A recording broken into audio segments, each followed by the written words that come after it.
Okay, hello everybody. Welcome to the last information for this part of the unit and for the semester.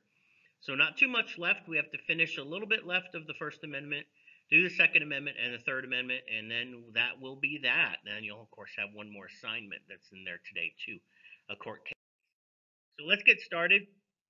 So now we're talking about the end of the First Amendment, where we have the right to assembly and the right to association and things like that. So, really quick on the right to association, just so we understand, we do have the right to associate with people with whom we share a common interest.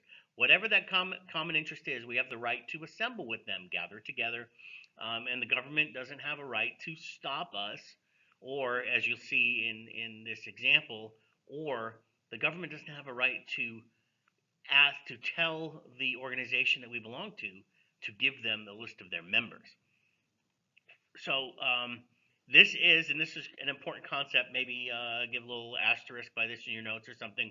Um, the right to association, the First Amendment, is the basis for the legality of interest groups, of which we'll have part of a unit next semester. We will talk much more in depth about interest groups, but we know what they are, right? We know they're one of the linkage institutions.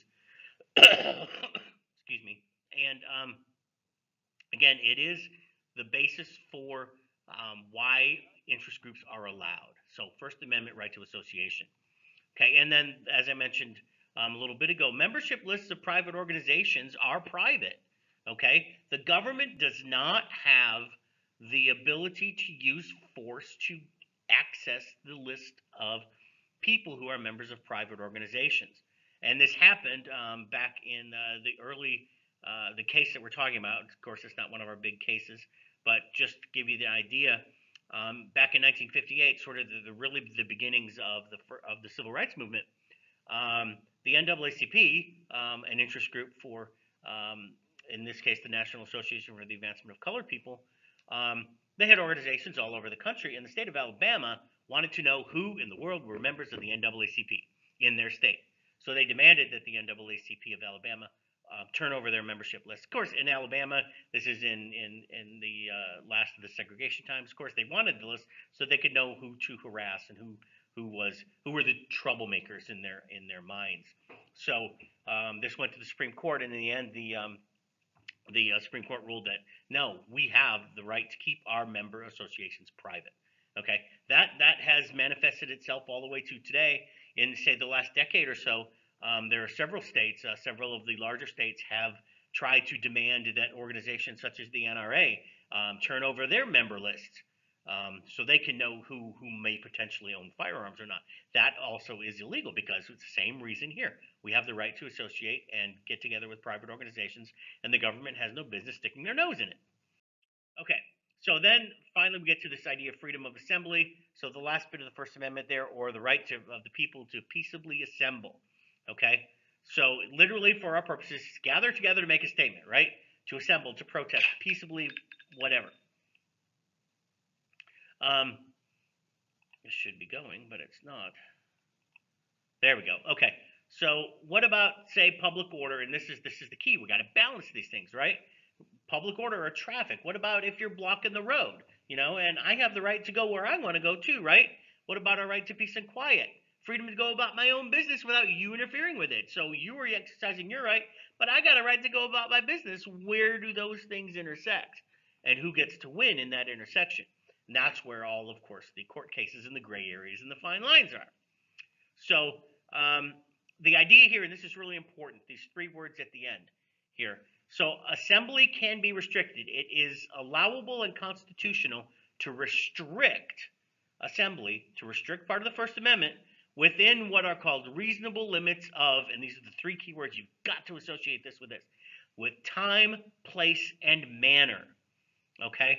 So they can be restrictions. So the idea here is generally the government, and it's always as local as it can be. If you want to get a parade permit or a permit to protest or something like that, you know, on public roads, on public property, it's always at the local level. You go to say here we live in either either Suwanee, which is where the school is, or we live in Cumming or whatever. You would either go to the Cumming government, maybe it's the Forsyth County government, I don't know, but the local government, and they have to allow you to do it within those reasonable limits, time, place, and manner. So all of the rules have to be followed for everybody. So you can't make different rules for different groups. Okay, and they can allow them to post a small bond. That's money in case maybe the county or the city will incur some expenses for cleaning up after you or something like that. Okay, so you essentially have to give notice, so you get a permit, but then you get to essentially do what you want, and they can't deny you a permit if they've given somebody else a permit, etc. Okay, so that's sort of the idea here. And once that happens, it's virtually unlimited to be able to do this. So we're going to use a case here. The most famous case of this happened in 1977, and it involved the National Socialist Party of America. Yes, that's the Nazis. There is a Nazi Party of America, okay? And they applied for a parade permit to parade through the city of Skokie, Illinois. Now, here's the nasty thing about this. They chose Skokie for a very specific reason. Skokie, Illinois, at that time, and it might be still, I don't know, it's a suburb of Chicago, was a predominantly Jewish city. And these are the Nazis, okay? And on top of that, there were a good number of that Jewish population who were Holocaust survivors. This is exactly the reason the Nazi Party chose Skokie, okay? They wanted to make a statement to, finger in the eye of the Jewish people or whatever it was, okay? They wanted to do that. It is a nasty, nasty idea, okay? And absolutely done for the purpose of inflicting emotional harm on Jewish people, okay? No doubt about it. So in the end, the city of Skokie said no. So the Nazi party appealed, and they got a court, a lower court. I'm not sure if it was state court or a lower federal court, to say yes, you've got to allow them. So the city of Skokie then said, okay, fine, we're gonna allow you to, but you have to post this astronomical bond that you can't afford, hundreds of thousands of dollars or maybe even more. Okay, the National Socialist Party didn't have that kind of money, so they went to court again. Eventually got to the Supreme Court, and the Supreme Court ruled. And this is that idea of time, place, and manner, and have the rules being the same. They had to allow the march using the same rules that they use for other parades or what have you. Okay? Now that doesn't mean, and here's the thing, it doesn't mean the Supreme Court thought it was a good idea, right? Nobody thinks this is a good idea except these nutball Nazis, right?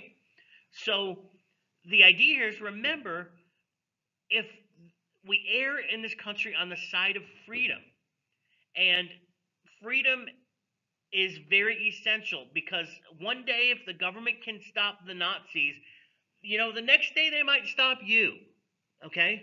So you've got to err on the side of freedom. And one other thing, this is sort of a phrase that works here, let them come out. Sunlight, one of these phrases out there, sunlight is the best disinfectant, okay? Let's see who these people are. These nutballs want to parade through. You know what? Let's see who in the world are Nazis. That might be helpful information, okay? So let's not let them hide in the corner. Don't keep them hidden. If they want to be out in the open, let's dang well see them. Because in the end, then we can do something about it, right? The solution to speech that you don't like is more speech, okay? That you do like, okay? It's not covering up and stopping. It's the solution to freedom is more freedom, okay? That's the idea here. So in the end, this is what the citizens did here. They said, fine, here they are. And this is about all there was, okay? This utterly contemptible group of people, okay? And they wanted to parade, and there they were, in their stupid Nazi uniforms and their swastikas on their arm and what have you, okay? So the people of Illinois, not just of Skokie, of the surrounding areas, and even people from out of state, they said, fine, if they're going to do this, we're going to use our power to assemble to counter their speech with our speech. And what they did was, people of all stripes lined both sides of the streets where this parade was going to take place. And what they did was stand there and basically form a wall. So the citizens of Skokie would not have to, if they were at least at ground level, did not have to see these reprehensible people if they didn't want to. That's the solution, guys. The solution to the thing on the left is the thing on the right. It is not suppression, it's more. Okay? Very, very important concept for our society today. I'm going to flip through this so I don't have time. Let's get to the Second Amendment, then we can get to the Third Amendment. So, Second Amendment there, big controversial stuff in the last 50 years. So there it is in all its language. Well-regulated militia being necessary to free security of free state. The right to people to keep and bear arms shall not be infringed. This is so parsed and so legalistic, and the legalities around this have gotten down to grammar here, guys. It's gotten down to where the commas are and what they mean. Okay, that's how closely read this amendment is.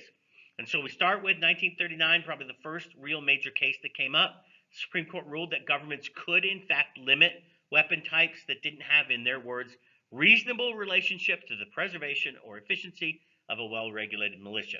And in the end, what they meant here was no automatic weapons, no things will move ahead in the future, rocket launchers, nuclear bombs, things that are not regularly available.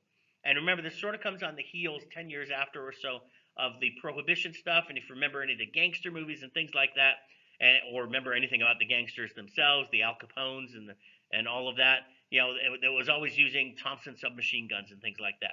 Well, those become outlawed, okay, automatic weapons. Many localities then, of course, throughout the time period then, usually cities, usually the big cities, have very restrictive gun laws, including as much as outright banning, okay? And that's been the controversy since 1939. So we get to two cases. One is a case you just have to know about, and then the other is our last case for this part of the unit. The first one is District of Columbia versus Heller, 2008. And what that did, the Supreme Court said, yes, indeed, for the first time in 2008, that the Second Amendment is an individual right. Okay, not a militia, not an organized thing, not the National Guard. It is an individual right. Okay, that is what they said. Now, the thing is remember, the District of Columbia here, of course, is federal, right? So this applied to federal jurisdiction only as this case came out, because it was involving the District of Columbia. So what about the states and localities, right? It's not what? Remember our term, it's so important to this unit, right? That the Second Amendment did not yet apply to the states in this manner because it wasn't incorporated, right? Big word, incorporated, that we need to know. So that's what the McDonald case does, and that's our case, that's your assignment. So the upshot is there's Mr. McDonald there. The Second Amendment incorporated, the Supreme Court incorporated the Second Amendment with this case. So important. And again, you'll see the details and all that, and you'll answer some questions. But McDonald incorporated the Second Amendment. It's the latest thing that's been incorporated, only 10 years ago, right? But of course, there are still some limits that can be constitutional, but outright bans essentially are not. So that's the thing. They limited that ability for localities to absolutely outright ban things, or in all practical purposes ban things. Okay. So, and again, you'll read common use is the term that you'll see in the assignment. Okay, so lastly, Third Amendment, very simple, very easy. There it is, right? It's quartering. There's been no rulings, not incorporated. Ta-da, we're done. Okay, so that's all you need to know about the Third Amendment. And make sure that you do the assignment. And then I'm going to have a video. Just remember, I'm going to have a video coming up probably tomorrow or maybe later today on all of the court cases and summarizing them for this unit. And we'll talk about the review. And remember, the review stuff is in the review is in the planner right now to get started. Remember, next week, you have all week next week to get the midterm done, but that's it. So make sure you study, make sure you get ready, make sure you get on that. And we will see you on the court case review video. Take it easy.